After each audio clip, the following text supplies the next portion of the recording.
हाँ, ये समझो अब थोड़ा सा मैथमेटिकल पोर्शन इसका।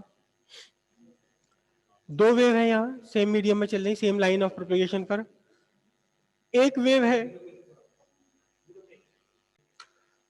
दो वेव, जिसमें से एक वेव, पहली वेव को मैं लिखता हूं इक्वेशन से, y equals a sine omega T. क्योंकि दो वेव है और दोनों के एम्पलीट्यूड डिफरेंट है, तो मैंने इसको a1 लिख दिया। y इक्वल्स या y1 equals a1 sine omega T. या दूसरी वेव के लिए, दूसरी वेव पहली वेव के साथ ना तो बिल्कुल सेम फेस में ना अपोजिट फेस में, एक कोई इसमें एक फेस डिफरेंस है। सेकंड वाली वेव को मैं लिख रहा हूं y2 is equal to a2 sine omega T, और ओमेगा टी के साथ में फेस डिफरेंस है कितना, फाइव। फाइव का फेस डिफरेंस। दो वेव है, सेम मीडियम में चल रही है, एक ही लाइन पर चल रही है। एक वेव को रिप्रेजेंट करा आपने किससे, y1 इक्वल ए साइन ओमेगा टी, और दूसरी वेव को रिप्रेजेंट करा a2 sine omega t plus five. Five दोनों के बीच का फेस डिफरेंस है यहाँ। अब ध्यान देखना, हमने ओमेगा 1 और ओमेगा 2 नहीं लिखा यहाँ, क्योंकि दोनों वेव की वेव फ्रीक्वेंसी वगैरह हमने सेम ले रखी है यहाँ पर। ठीक है, दोनों वेव की सेम फ्रीक्वेंसी और वेवलेंथ दोनों की सेम है, तो इसलिए ओमेगा दोनों के लिए सेम आ रहा है। अब जहां जिस पॉइंट पर इस पॉइंट पर दोनों वेव एक दूसरे को इंटरफेयर कर रही हैं, इस पॉइंट पर, यहां हर जगह दोनों वेव एक दूसरे को इंटरफेयर कर रही हैं। यहां भी क्यों इंटरफेयर कर रही है, इंटरफेयर करने का मतलब कि इस पार्टिकल को एक वेव अपने अपने रास्ते लेकर जा रही है, तो दूसरी वेव इसे किसी और रास्ते पर लेकर जा रही है। हम ये कहेंगे दोनों एक दूसरे को इंटरफेयर कर रहे हैं। इंटरफेयर ये तो होता है हस्तक्षेप। तो इस दोनों वेव एक दूसरे को इंटरफेयर कर रहे हैं। रेड वाली वेव ग्रीन वाली वेव को इंटरफेयर कर रही है, ग्रीन वाली वेव रेड वाली वेव को इंटरफेयर कर रही है। ठीक है, तो अब हम लेंगे कि इस पार्टिकल के साथ यहां इस पोजीशन पर इस पार्टिकल के साथ होना क्या है, होना क्या है।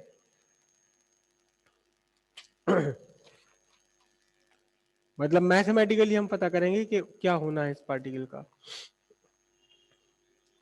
पहली वेव, एक wave y1 is equal to a1 sine omega T, दूसरी wave y2 equals a2 sine omega T, और फेस डिफरेंस इसका 5। तो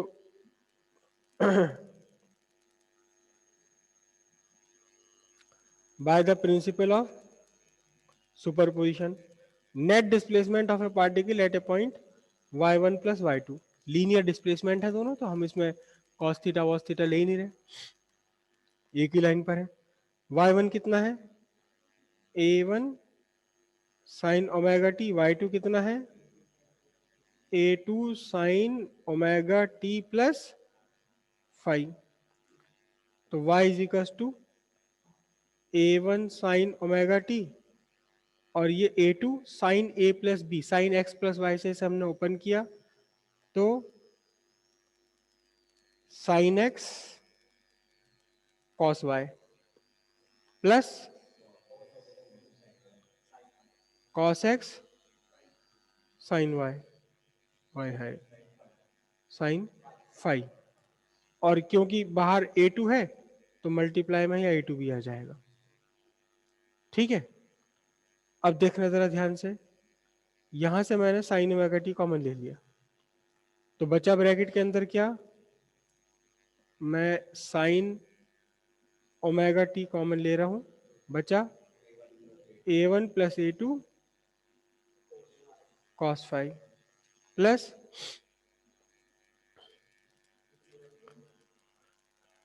मैं यहां कॉस ओमेगा टी अलग ले रहा हूं, और a2 साइन फाइव मैंने अलग ले लिया। समझ रहे बात, a2 साइन फाइव ले लिया, हालांकि अभी भी मल्टीप्लिकेशन में ही है। ठीक है, अब इस पूरी की पूरी इक्वेशन में अगर आप a1 plus a2 cos five को ले लें a कॉस थीटा, ठीक है, ये मैथमेटिकल इसका प्रूफ अलग है, वो फिलहाल हम यहाँ करेंगे नहीं। तो फिर A2 साइन फाइव अपने आप बन जाएगा A साइन थीटा। अगर इस पूरे को एक कैपिटल ए कॉस थीटा, देखो ना ए ना बी ना A1 है ना A2 है, ये कैपिटल ए है। अगर इस पूरे को ए कॉस थीटा ले ले तो ये अपने आप क्या बन जाएगा, ए साइन थीटा बन जाएगा। अब देखना जरा ध्यान से, वापस हम सब्स्टिट्यूट कर लें वैल्यूज। तो y इज इक्वल टू, और साइन ओमेगा टी तो है ही, और ये क्या बन गया आपका ए कॉस थीटा। तो मैं ए को अलग लिख लेता हूं यहां, और ये बना sign omega t cos theta plus, इसकी जगह क्या सब्स्टिट्यूट किया हमने, ए साइन थीटा। ए को मैं यहां लिख लेता हूं, और ये बना आपका cos omega t sine theta. अब जरा मैं इसमें से कैपिटल ए कॉमन ले लूं। कैपिटल ए कॉमन लेने के बाद sine omega t cos five plus cos omega t sine, नहीं साइन फाइव नहीं, कॉस थीटा। थीटा लेना मुझे सब जगह, ये ना इस पूरे को सब्स्टिट्यूट किया, ए कॉस थीटा, ये फाइव नहीं है थीटा है। थीटा क्या है इसको बाद में देखेंगे। तो y इज इक्वल टू, देखना जरा ध्यान से, sine x cos Y plus cos x sine y. तो अब ये क्या बन गया, अब ये sine omega t plus theta बन गया। y is equal to A sine omega t plus theta बन गया। अब अगर आप ध्यान से देखें तो ये क्या बन गई, ये ये खुद अपने आप में, ये खुद अपने आप में इक्वेशन बन गई, वेव की इक्वेशन बन गई। देखो जैसी वेव सुपर इम्पोज हो रही थी एक दूसरे के साथ में, उन दोनों वेव्स के सुपर इम्पोजिशन होने के बाद भी दोनों की दोनों वेव मिलकर के एक नई तरह की वेव बना रही है। बस डिफरेंस क्या आया कि इसका एम्पलीट्यूड ना A1 है ना A2 है। कैसा है, कौन सा एम्पलीट्यूड इसका, कैपिटल ए है। अब कैपिटल ए का A1 और A2 से क्या रिलेशन होगा इसे बाद में समझेंगे। फिलहाल ये पता लग रहा है, क्या पता लग रहा है कि this equation represent a new simple harmonic progressive wave, जिसका की एम्पलीट्यूड विद एम्पलीट्यूड कैपिटल है, जिसका एम्पलीट्यूड ना A1 है ना A2 है, बल्कि क्या है, कैपिटल ए एम्पलीट्यूड है। अब ये कैपिटल ए कितना है, कैपिटल ए कितना है इसे जानने के लिए बहुत आसान तरीका कि हमारे पास ये दो इक्वेशन है, दोनों को स्क्वायर करके ऐड कर दीजिए। इन दोनों को स्क्वायर करके ऐड कर दीजिए आप, ठीक है। To calculate A, square and add equation 2 and equation 1। देखना जरा ध्यान से, इसको मैं लिखूंगा A square cos square theta, इसे क्या लिखूंगा, A square sine square theta. तो अब ये क्या बना देखो, A square cos square theta plus A square sine square theta is equals to, यहां से क्या बनेगा देखना जरा ध्यान से, A1 plus A2 cos theta का होल स्क्वायर। क्या बनेगा, A1 plus A2 cos five, sorry cos five whole square plus, इसमें से क्या आएगा, इसमें से आएगा आपका A2 साइन फाइव। क्या आएगा ये, A2 sign five whole square, ठीक है। अब इसे जरा देखो जरा ध्यान से, यहाँ तो ए स्क्वायर कॉमन लेने के बाद cos square theta plus sign square theta 1 बन जाएगा। इधर तो बचा आपके पास क्या, ए स्क्वायर। इसको जरा ओपन कर ले, इसे ओपन करेंगे तो कैसे बात बनेगी देखना।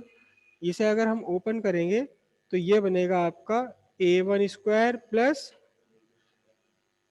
A2 square cos square five plus twice A1 A2 cos five, और ये क्या बनेगा, A2 square sine square five.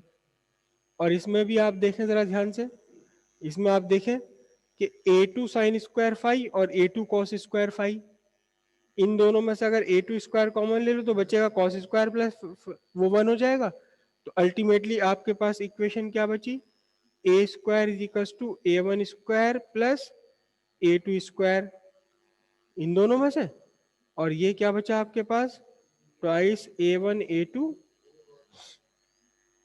तो amplitude A is equal to कितना बन गया, A1 a1 square plus a2 square plus twice a1 a2 cos phi का square root. Simple वही तो आ गया जो वेक्टर सम हुआ करता है, वही तो आ गया जैसे वेक्टर सम होता है। तो ये रिजल्टेंट वेव का एम्पलीट्यूड बना। अब देखिए ध्यान से, इस फॉर्मूले में रिजल्टेंट वेव का एम्पलीट्यूड दो फैक्टर्स पर डिपेंड कर रहा है।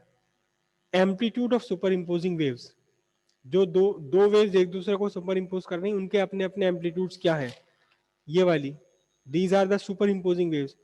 ये रेड वाली वेव का एम्पलीट्यूड है मैक्सिमम, मैक्सिमम डिस्प्लेसमेंट, ये रेड वाली का एम्पलीट्यूड है a1।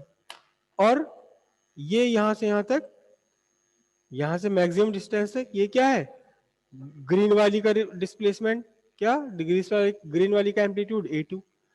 तो कहीं किसी भी जगह पर नेट डिस्प्लेसमेंट कितना होगा डिपेंड करता है कि इनके अपने इंडिविजुअल एम्पलीट्यूड्स कितने हैं, प्लस डिपेंड करता है क्या, प्लस डिपेंड करता है यहाँ फाई आ रहा है। फाई क्या चीज है बता सकते हो, फाई क्या है इस इक्वेशन में, फाई क्या है, ये है यहाँ phase difference between super imposing waves. दोनों वेव्स एक दूसरे को कितने फेज डिफरेंस पर सुपर इम्पोज कर रही। कौन सा वाला फेज डिफरेंस, ये वाला फेज डिफरेंस जिसे हमने कभी पाई बाई टू कहा था, कभी जीरो कहा था, कभी पाई कहा था, कभी 3 पाई बाई टू कहा था, ये वाला फेज डिफरेंस। फेज डिफरेंस पर डिपेंड करेगा क्या, रिजल्टेंट एम्पलीट्यूड, प्लस जो दोनों वेव्स हैं उनके अपने इंडिविजुअल एम्पलीट्यूड्स पर तो डिपेंड कर ही रहा है, लेकिन ये भी इस बात पर भी डिपेंड करेगा कि दोनों वेव्स एक दूसरे को कितने फेज डिफरेंस पर सुपर इम्पोज कर रही है, कितने पर सुपर इम्पोज कर रही है। समझ आई बात।